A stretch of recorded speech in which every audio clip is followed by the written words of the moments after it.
नमस्कार, हिमाचल बुलेटिन में आपका स्वागत है। आज के मुख्य समाचार। मुख्यमंत्री ने पालमपुर और कांगड़ा में की प्रगतिशील हिमाचल स्थापना के 75 वर्ष कार्यक्रमों की अध्यक्षता। पालमपुर विधानसभा क्षेत्र के लिए लगभग 42 करोड़ रुपए लागत की 17 विकासात्मक परियोजनाओं के लोकार्पण और शिलान्यास। मुख्यमंत्री ने कांगड़ा विधानसभा क्षेत्र में किए 53 करोड़ रुपए की 23 विकासात्मक योजनाओं के उद्घाटन और शिलान्यास। कांगड़ा में जल शक्ति मंडल खोलने और कांगड़ा अस्पताल को 100 बिस्तर का अस्पताल बनाने की घोषणा। और अब समाचार विस्तार से। मुख्यमंत्री श्री जयराम ठाकुर ने प्रदेश के गठन के 75 वर्ष के उपलक्ष्य में आयोजित किए जा रहे समारोह की कड़ी में आज जिला कांगड़ा के पालमपुर में प्रगतिशील हिमाचल स्थापना के 75 वर्ष कार्यक्रम की अध्यक्षता की। इस अवसर पर मुख्यमंत्री ने पालमपुर विधानसभा क्षेत्र के लिए लगभग 42 करोड़ रुपए लागत की 17 विकासात्मक परियोजनाओं के लोकार्पण और शिलान्यास किए।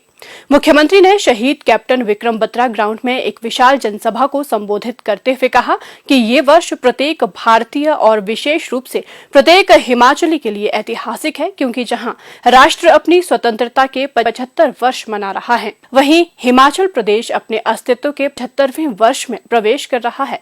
उन्होंने कहा कि हिमाचल प्रदेश को देश का सबसे प्रगतिशील राज्य बनाने में प्रत्येक व्यक्ति ने अपना बहुमूल्य योगदान दिया है।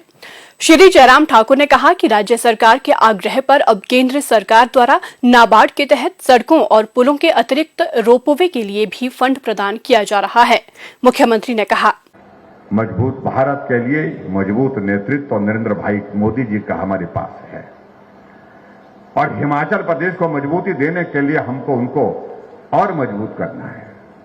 आप कल्पना करिए, हिमाचल प्रदेश के लिए bulk drug pharma park, Himachal Pradesh छोटे से प्रदेश को मिलना, 3 बल्क ड्रग फार्मा पार्क पूरे देश भर में दिए गए और उसमें पहले नंबर पर हिमाचल प्रदेश आया। 1000 करोड़ रुपए केंद्र सरकार उसमें मदद करेगी। जब वो बल्क ड्रग फार्मा का पार्क पूरा बन करके आने वाले समय में जब तैयार होगा, 50,000 करोड़ रुपए का उसमें इन्वेस्टमेंट आएगा। 50,000 करोड़ रुपए का 20,000 से ज्यादा नौकरियां सीधे तौर पर मिलेगी और 10,000 नौकरियां इनडायरेक्ट तरीके से मिलेगी। हम एक दिन बैठ करके बात कर रहे थे कि हिमाचल प्रदेश में कितनी पंचायतें रह गई जहां पर सड़कें नहीं पहुंची, तो आंकड़ा निकला 80 पंचायतें। हमने कहा इस साल के अंत तक हम कितनी पंचायतें रह जाएंगी, तो कहा कि अधिकांश जो लगभग 40 कर पंचायतें उसके बावजूद भी छूट जाएगी। हमने कहा ये 40 पंचायतें छूट क्यों रही, तो बताया गया कि वहां पर टेरेन ऐसा है कि फॉरेस्ट की क्लियरेंस भी मिलने में वक्त लग रहा है, वो भी नहीं मिल पा रही है, और वहां पर सड़कों को बनाने के लिए पैसा भी बहुत ज्यादा खर्च होगा। इस कारण से भी कठिनाई है और इसके साथ साथ में गांव बहुत बिखरे हुए हैं, इसलिए भी बहुत वक्त लगेगा।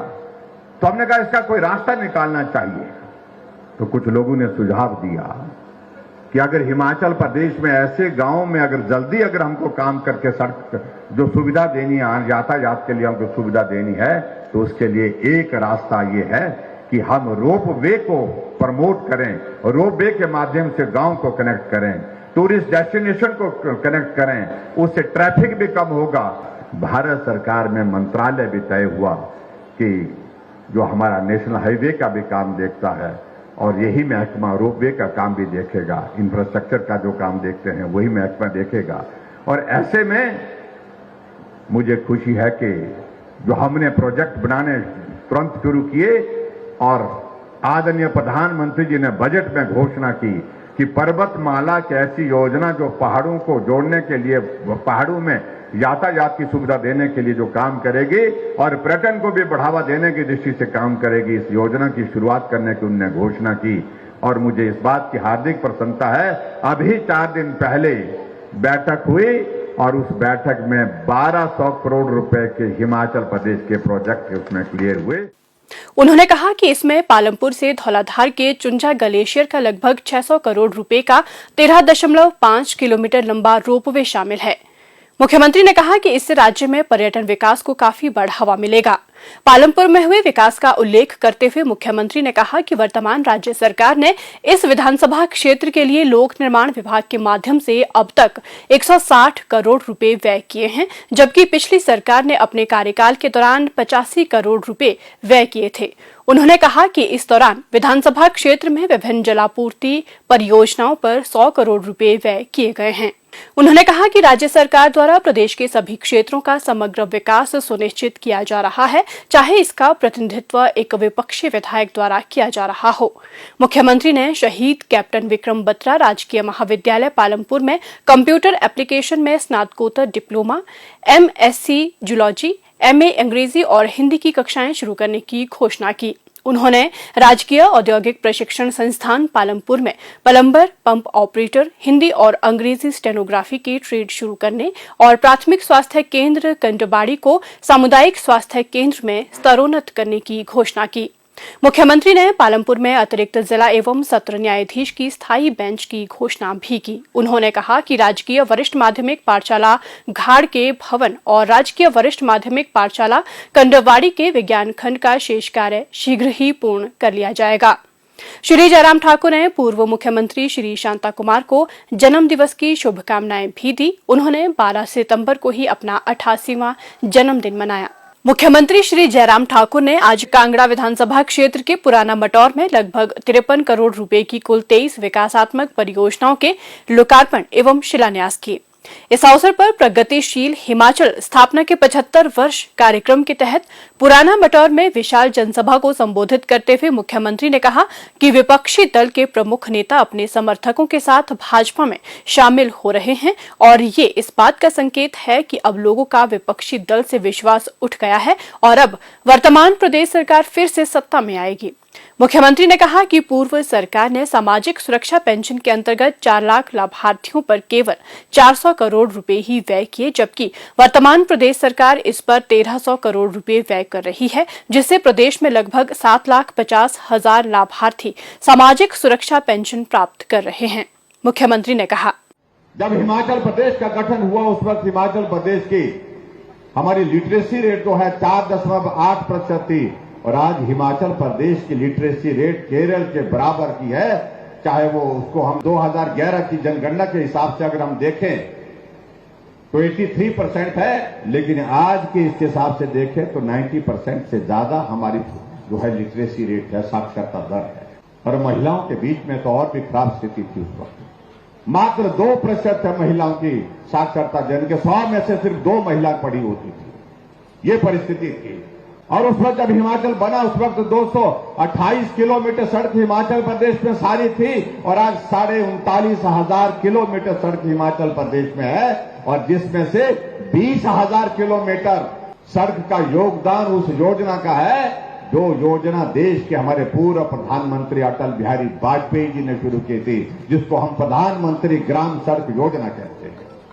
मुझे अच्छी तरह से याद है जब अटल जी ने इस योजना को शुरू किया तो उस वक्त उन्होंने अपनी भावना व्यक्त की थी। मैं देखता हूं गांव का आदमी अगर चढ़ रहा है, पहाड़ चढ़ रहा है तो पहाड़ चढ़ती बार भी उसकी पीठ में बोझ है।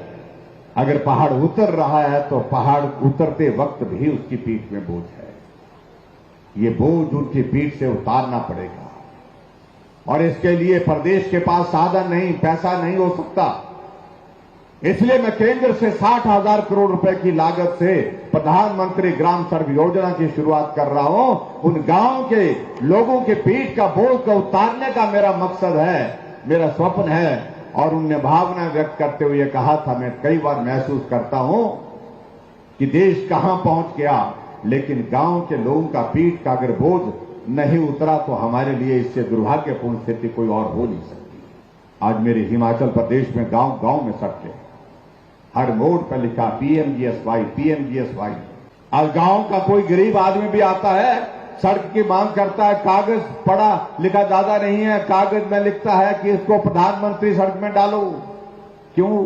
क्योंकि उनको मालूम है कि उसमें पैसा जल्दी मिलेगा, दिल्ली से पैसा आएगा और सड़क जल्दी बनेगी, पक्की बनेगी। मुख्यमंत्री ने इस अवसर पर कांगड़ा में जल शक्ति विभाग का नया मंडल खोलने की घोषणा की। उन्होंने नागरिक अस्पताल कांगड़ा को 50 बिस्तर क्षमता से 100 बिस्तर क्षमता में स्तरोन्नत करने, भडियाड़ा में औद्योगिक प्रशिक्षण संस्थान खोलने, राजकीय वरिष्ठ माध्यमिक पाठशाला मटौर में साइंस ब्लॉक के निर्माण, राजकीय वरिष्ठ माध्यमिक पाठशाला बोर्ड कुआलू में विज्ञान कक्षाएं शुरू करने और राजकीय वरिष्ठ माध्यमिक पाठशाला वीरता में वाणिज्य संकाय की कक्षाएं आरंभ करने की भी घोषणा की। हिमाचल बुलेटिन देखने के लिए सब्सक्राइब करें YouTube channel IPR Himachal, follow करें ट्विटर @DPRHP, लाइक करें Facebook page information and public relations department Himachal Pradesh, visit करें वेबसाइट www.himachalpr.gov.in। इस अंक में इतना ही। कल फिर होगी मुलाकात। दीजिए इजाजत। नमस्कार।